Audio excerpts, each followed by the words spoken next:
আজ ছিল আমার চতুর্থ মঙ্গলের সকাল। তো প্রথমে স্নানের আগেই আমাদের এখানে ডান্স চালু হয়ে গেছিলো। তারপর এই হলো আমাদের ফুল কাকিমণি, অনেক বেশি মজা করে তোমরা দেখবে। আর উনি হলো গিয়ে আমাদের ঠাম্মা, তো অনেক বেশি উনি ফুর্তি করতে পারে। আমরা সবাই মিলে ওই দিন খুব বেশি আনন্দ হয়েছিল। তারপর আমাদের স্নান টান হয়ে গেল কমপ্লিট। তারপরে আবার রেডি হয়ে এসে গেলাম বিয়ের ফাংশনটার জন্য। ওই দিন আবার 7 পাক হয়।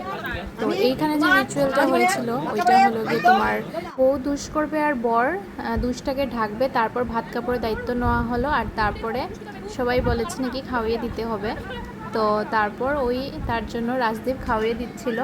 তো এইভাবে করেই দিনটা কাটলো, অনেকই ভালো কেটেছে ওই দিনটা। সবাই মিলে, আমার বাড়ির সবাইও এসেছিলো, তো সবাই মিলে অনেক বেশি ফুর্তি করেছি। দেখা হচ্ছে নেক্সট আরেকটি ব্লগে, তো তোমরা স্টে টিউন। Bye bye.